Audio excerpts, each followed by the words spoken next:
In the quiet town of Pine Hill, a gruesome murder shattered the facade of suburban tranquility.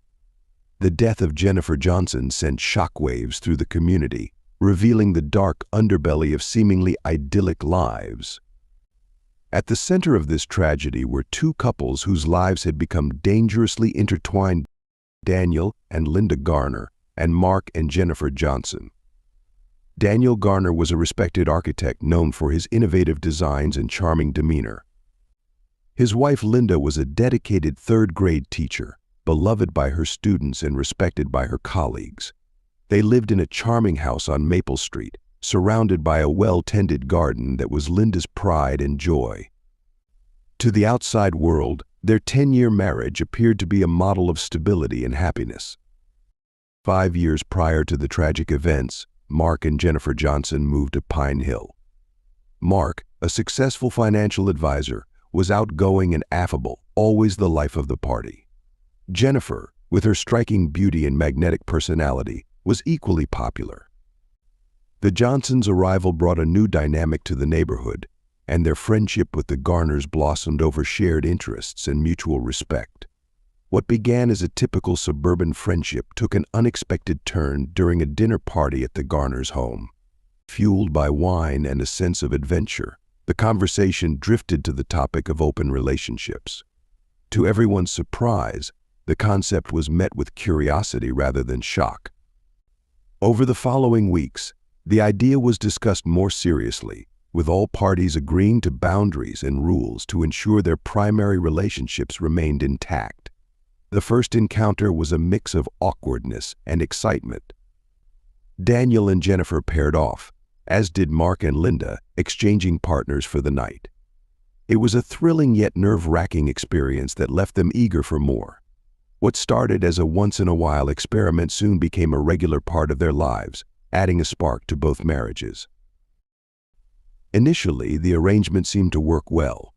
Both couples appeared happier and more connected. They maintained their social activities, often hosting joint parties and going on vacations together. Their secret was carefully guarded, discussed only within the confines of their homes or during private gatherings. The novelty of the arrangement brought a sense of exhilaration, and for a while it seemed like they had found the perfect balance. However, as months passed, subtle changes began to surface, particularly in Daniel's behavior. He started to show an unusual amount of interest in Jennifer, often finding reasons to spend time alone with her. Linda noticed his increasing preoccupation but chose to ignore it, hoping it was just a phase. Mark, too, seemed oblivious to the growing tension. Unbeknownst to the others, Daniel's fascination with Jennifer was turning into something deeper and more troubling. He found himself thinking about her constantly, replaying their encounters in his mind and craving more time with her. What had started as a harmless adventure was slowly morphing into an obsession that would have devastating consequences for all involved. Daniel's fascination with Jennifer was no longer just a thrill, it had evolved into an all-consuming obsession. He thought about her incessantly, his mind wandering to their encounters during work meetings and family dinners. His architectural projects, once his passion, now seemed secondary to his desire for Jennifer. He started to find ways to be near her, volunteering to help with tasks Mark usually handled or inviting the Johnsons over more frequently. Linda began to notice the change in her husband. At first, she attributed it to the excitement of their new lifestyle, but soon it became clear that Daniel's interest in Jennifer went beyond their agreement. He became irritable and distant when they weren't with the Johnsons, and his conversations often veered towards Jennifer's interests, dislikes, quirks, and habits. One evening, while cleaning up after a dinner party, Linda confronted Daniel. His reaction was defensive, dismissing her concerns as jealousy. Linda, not wanting to disrupt the delicate balance they had established, let it go but kept a closer eye on him. Her suspicions grew when she found him staring at Jennifer during gatherings, his gaze lingering longer than necessary. Jennifer, too, began to sense Daniel's growing obsession. Initially flattered by his attention, she soon found it uncomfortable. His touches became more possessive, his words more intimate than appropriate. She discussed her discomfort with Mark, who brushed it off, believing Daniel was just more expressive in his affections. Mark's nonchalance left Jennifer feeling isolated in her concerns. The turning point came during a weekend trip to a lakeside cabin. The couples had planned the getaway to reconnect and enjoy some time away from their routine. The trip only served to highlight Daniel's fixation. He monopolized Jennifer's time, insisting on taking her out on the lake alone, leaving Mark and Linda behind.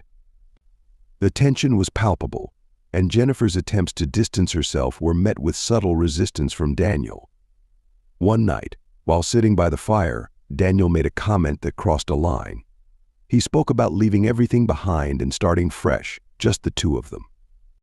Jennifer, shocked and unsettled, made an excuse to leave early. Linda, who had overheard the conversation, confronted Daniel again. This time he was less dismissive, but still refused to acknowledge the depth of his feelings. Linda's frustration grew as she realized the extent of Daniel's obsession. She loved her husband, but was increasingly aware that his infatuation with Jennifer could destroy their marriage and their friendship with the Johnsons. Despite her efforts to intervene, Daniel's behavior only became more erratic. He started to follow Jennifer outside of their arranged meetings, showing up at her yoga classes, and even appearing at her workplace under the guise of casual visits. Jennifer's unease turned to fear. She confided in a close friend, who advised her to distance herself from Daniel as much as possible. Determined to take control, Jennifer decided to end the arrangement altogether. She hoped that by doing so, Daniel would return to his senses, and they could all move on from this chapter without causing further harm. One evening, while Mark was away on a business trip, Daniel showed up at the Johnsons' house unannounced. Jennifer was taken aback, but let him in, hoping to avoid a scene. They sat in the living room, the air thick with unspoken tension. Daniel confessed his feelings for her, speaking of a future where they could be together openly. Jennifer, horrified, tried to reason with him, explaining that their arrangement was never meant to be more than a temporary excitement. As Daniel's declarations became more intense, Jennifer's fear turned to anger. She realized she needed to put an end to this before it destroyed her marriage and her friendship with Linda. She told Daniel firmly that their arrangement was over and that he needed to respect her boundaries in her marriage. Daniel, visibly shaken, tried to persuade her to reconsider, but Jennifer stood her ground. Over the next few days, Jennifer avoided Daniel, hoping he would come to his senses. She confided in Linda, who listened with a heavy heart. Linda knew her husband's obsession had gone too far, and while she wanted to support Jennifer, she also felt a twisted loyalty to Daniel. She promised Jennifer she would talk to him, hoping to defuse the situation. However, Daniel's obsession only deepened. He started showing up at Jennifer's work, waiting for her after hours, and leaving her messages expressing his undying love. Jennifer, feeling increasingly unsafe, decided to confront him one last time, hoping to make him understand the gravity of his actions. They met at a secluded park away from prying eyes. Jennifer reiterated that their arrangement was over and that his behavior was unacceptable. She pleaded with him to let go and move on. Daniel, unable to accept her rejection, grew desperate. He accused her of leading him on and playing with his emotions. Jennifer, maintaining her composure, insisted that they part ways and return to their respective marriages. Unbeknownst to them, Linda had followed Daniel to the park. She watched from a distance, her heart pounding as she saw the confrontation unfold.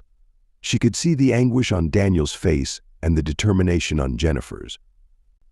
Linda knew that this confrontation was inevitable, but she also feared what might happen next. As the argument escalated, Daniel's desperation turned to anger. Jennifer's refusal to entertain his fantasies felt like a personal betrayal. He lashed out verbally, calling her names and accusing her of ruining his life. Jennifer, holding back tears, stood her ground, refusing to be intimidated. Linda, watching from the shadows, felt a surge of panic. She knew she had to intervene before things got out of hand. She stepped out of her hiding place and approached the two, her voice shaking as she called out to Daniel. The sight of Linda seemed to snap Daniel out of his rage, and he turned to her, his expression a mix of confusion and relief. Jennifer, taking advantage of the distraction, quickly left the park, determined to put as much distance between herself and Daniel as possible. Linda, now alone with her husband, tried to calm him down.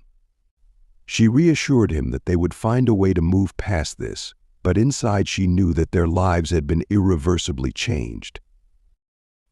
The affair had reached its breaking point, and Jennifer's decision to end the arrangement had set off a chain of events that could not be undone.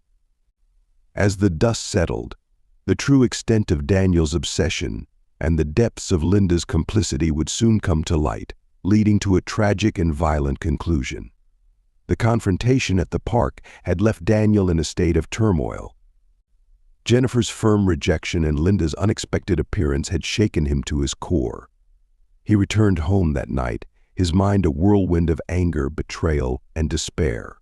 Linda, sensing the storm brewing within him, tried to soothe his troubled thoughts, but Daniel remained inconsolable. Over the next few days, Daniel's behavior became increasingly erratic. He vacillated between bouts of intense anger and deep despondency. He stopped going to work, spending his days obsessing over Jennifer's rejection and the perceived injustices he had suffered. Linda, unable to reach him, felt her own frustration and fear growing. She knew something had to give, but she wasn't prepared for the drastic turn of events that would soon unfold. Meanwhile, Jennifer tried to move on with her life. She avoided all contact with Daniel, focusing on her work and her relationship with Mark. She hadn't told her husband the full extent of Daniel's obsession, fearing his reaction and the potential fallout. She hoped that by cutting ties, Daniel would eventually come to terms with the end of their arrangement and leave her alone. One evening, Jennifer returned home from work to find Daniel waiting for her outside her house. Her heart sank at the sight of him, and she steeled herself for another confrontation. She approached him cautiously, her voice steady but firm as she told him to leave. Daniel, his eyes wild with desperation, begged her for one last chance to explain himself. Jennifer, sensing the futility of the conversation, tried to walk past him, but Daniel grabbed her arm. His grip was tight and painful, and Jennifer could see the madness in his eyes. She struggled to break free, her voice rising as she demanded he let go. The noise attracted the attention of a neighbor, who stepped outside to see what was happening. Seeing the neighbor, Daniel released Jennifer and fled.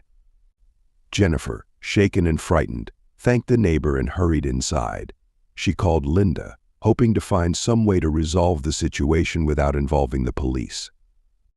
Linda, hearing the fear in Jennifer's voice, agreed to meet with her the next day to discuss how to handle Daniel's increasingly unstable behavior. The next day, Linda met Jennifer at a local cafe. Jennifer, looking exhausted and tense, explained the encounter with Daniel and her growing fear for her safety. Linda listened intently, her mind racing as she tried to formulate a plan. She promised Jennifer that she would talk to Daniel and make him understand that their relationship was over. After the meeting, Linda returned home to find Daniel in a state of agitation. She confronted him about the incident with Jennifer, her voice a mix of anger and concern. Daniel, feeling cornered, lashed out at her, accusing her of taking Jennifer's side and betraying him. The argument escalated, and Linda, fearing for her own safety, retreated to their bedroom. That night, Daniel's thoughts turned darker. He couldn't accept that Jennifer had rejected him and that his own wife was against him. In his twisted mind, he believed that the only way to resolve the situation was to eliminate the source of his pain. He decided that if he couldn't have Jennifer, no one could. On a cold, clear night, Daniel made his way to the Johnsons' house. He knew Mark was out of town, leaving Jennifer alone. He broke in through a side window and made his way to the bedroom where Jennifer lay sleeping. The sight of her, peaceful and unaware, fueled his rage and desperation. He grabbed a kitchen knife and approached her, his mind filled with a chaotic mix of love and hatred. Jennifer awoke to the sight of Daniel standing over her, the knife gleaming in the dim light. She tried to scream, but Daniel covered her mouth, his grip strong and unyielding. In a fit of rage, he plunged the knife into her chest, silencing her cries. As Jennifer's life slipped away, Daniel stood over her, his mind a haze of conflicting emotions. In the aftermath of the murder, Daniel fled the scene, his hands stained with Jennifer's blood. He returned home, where Linda found him trembling and incoherent. She realized immediately what he had done, and in a moment of twisted loyalty, she decided to help him cover up the crime. The life they had built, the secrets they had kept, were all at stake. Linda knew that if they were to survive, they needed to act quickly and decisively. Linda, driven by a twisted sense of loyalty and self-preservation, quickly took control of the situation. She led Daniel to the bathroom, instructing him to remove his clothes and wash off the blood. Her mind raced with the urgency of their predicament. She knew they had to act fast to cover up the crime and protect their secret life. As Daniel stood under the hot shower, the water turning pink around his feet, Linda gathered his clothes and placed them in a plastic bag. She scrubbed the floor where he had walked, making sure to eliminate any trace of blood. Once Daniel was cleaned up, she sat him down and forced him to recount every detail of what had happened. Despite his emotional state, Daniel managed to provide a coherent account, his voice shaking with the weight of his actions. Linda devised a plan. They needed to create an alibi and dispose of any evidence linking them to the crime. She called a trusted friend, claiming that Daniel had been with her all evening, ensuring their alibi was backed up. Then she drove to a secluded area outside of town where she burned Daniel's blood-stained clothes and the murder weapon, praying that the fire would consume any remaining evidence. The next morning, the news of Jennifer's murder spread through Pine Hill like wildfire. The community was shocked and devastated. The police quickly launched an investigation, canvassing the neighborhood and interviewing residents.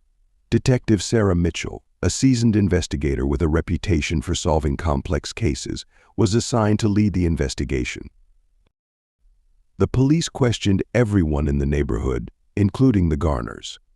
Linda's carefully crafted alibi held up under scrutiny, and Daniel, although visibly distressed, managed to avoid raising suspicion. The investigation seemed to stall, with no concrete leads pointing to the Garners.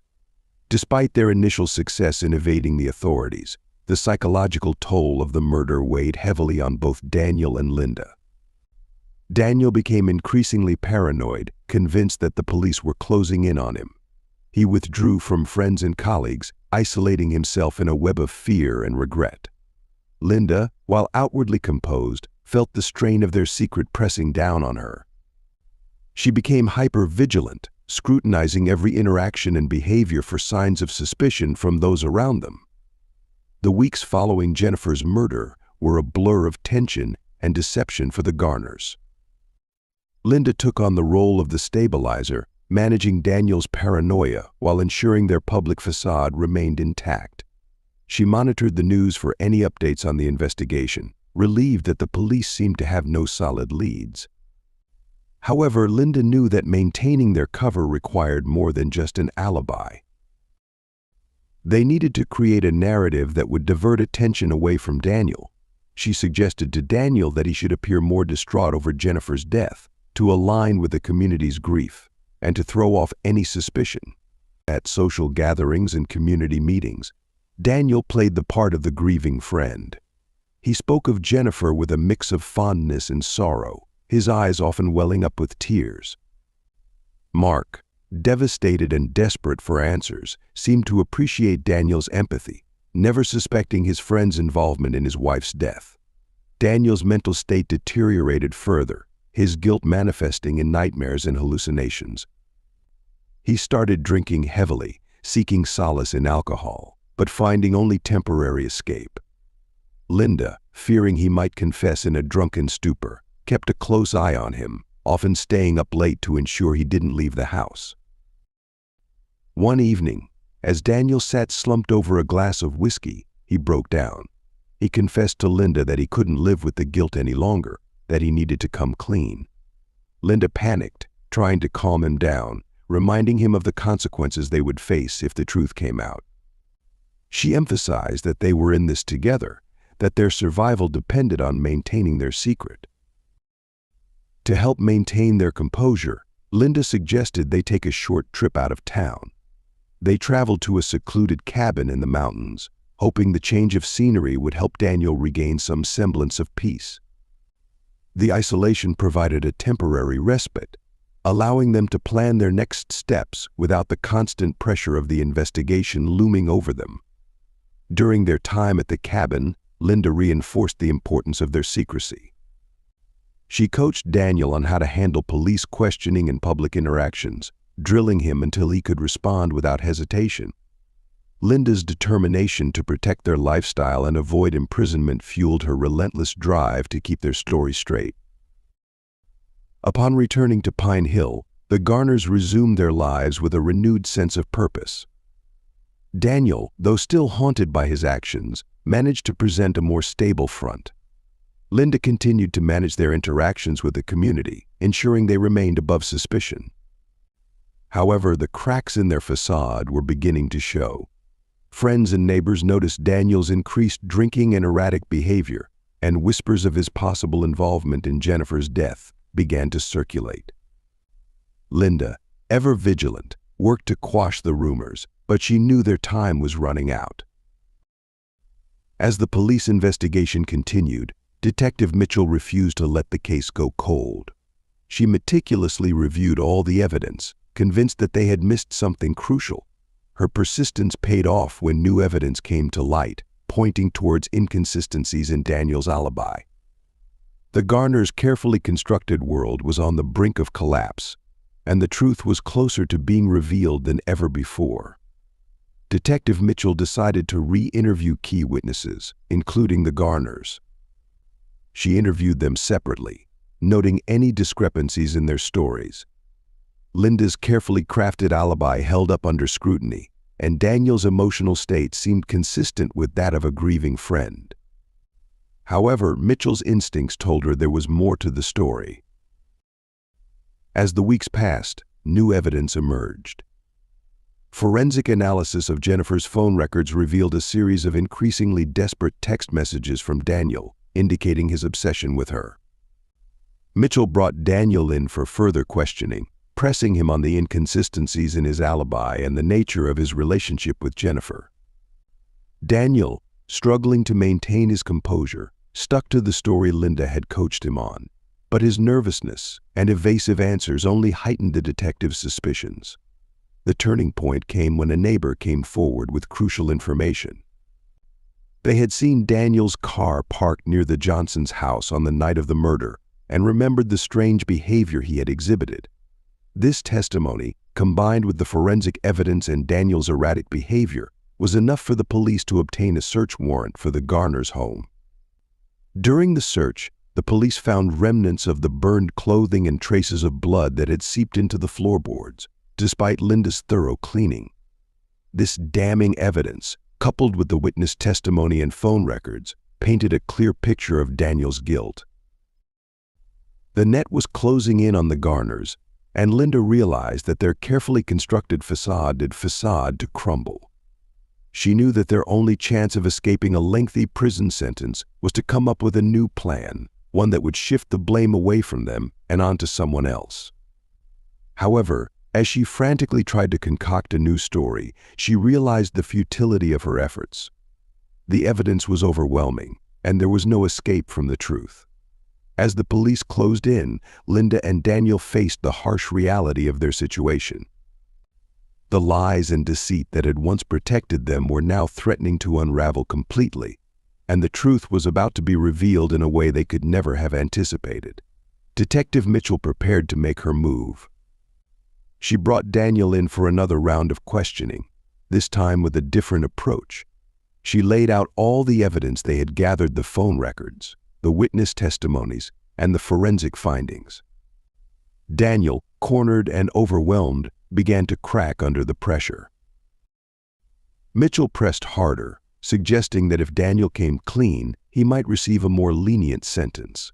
Daniel, unable to handle the weight of his guilt and the relentless questioning, finally broke down. He confessed to killing Jennifer, describing his obsession, the confrontation, and the moment he lost control. However, in his confession, Daniel also implicated Linda, revealing her role in covering up the crime. He described how she had helped him clean up, dispose of evidence, and craft an alibi. Mitchell, sensing the opportunity to get the full story, had Linda brought in for questioning as well. Confronted with Daniel's confession, Linda initially denied any involvement. But as Mitchell detailed the evidence in Daniel's account, Linda realized there was no way out. Her carefully constructed lies had finally unraveled. She admitted to helping Daniel, explaining that she had done it out of a misguided sense of loyalty and fear of losing everything they had built. The arrests of Daniel and Linda Garner sent shockwaves through Pine Hill. The community, already reeling from Jennifer's murder, was stunned to learn that the killers had been living among them, masquerading as grieving friends. The revelation of the wife-swapping arrangement added another layer of scandal to the already sensational case. Mark Johnson, devastated by the betrayal of his closest friends and the loss of his wife, withdrew from public life. The community rallied around him, offering support and condolences, but the pain of his loss and the shock of the truth left deep scars that would take years to heal. The trial of Daniel and Linda Garner captivated Pine Hill and the surrounding region. The courtroom was packed with reporters and curious onlookers, eager to see the conclusion of the tragic tale. Daniel, charged with first-degree murder, and Linda, charged with accessory to murder and obstruction of justice, both pled guilty to their respective charges. During the sentencing hearing, the prosecution painted a vivid picture of Daniel's obsession and the calculated nature of the crime. They emphasized the betrayal of trust and the devastating impact on the community. Daniel's defense team argued for leniency, citing his mental state and genuine remorse. Linda's lawyers portrayed her as a victim of circumstance, manipulated by her husband's actions and driven by misguided loyalty. In the end, Daniel was sentenced to life in prison without the possibility of parole. The judge cited the premeditated nature of the crime and the betrayal of friendship as aggravating factors. Linda, despite her role in the cover-up, received a lighter sentence due to her cooperation with the investigation and her previously clean record. She was sentenced to 15 years in prison, with the possibility of parole after 10. As Daniel and Linda were led away to begin their sentences, the courtroom erupted in a mix of emotions. Some felt justice had been served, while others believed the sentences were too lenient given the nature of the crime. Mark Johnson, present throughout the trial, found some solace in the justice served, but continued to mourn the loss of his beloved wife. The aftermath of the trial left Pine Hill forever changed. The idyllic facade of suburban life had been shattered, revealing the dark secrets and hidden desires that can lurk beneath the surface of even the most seemingly perfect communities. The tragedy served as a stark reminder of the consequences of unchecked obsession and the dangers of living a double life. In the years that followed, Pine Hill struggled to rebuild its sense of community and trust. The murder of Jennifer Johnson and the subsequent revelation of the Garners' involvement became a cautionary tale, whispered about at neighborhood gatherings and retold to newcomers as a grim piece of local history. The once pristine house on Maple Street, where the Garners had lived, stood empty for years, a silent monument to the tragedy that had unfolded within its walls. Eventually, it was sold to a young family unaware of its history, symbolizing the town's tentative steps towards healing and moving forward. Mark Johnson eventually left Pine Hill, unable to bear the constant reminders of his loss and betrayal.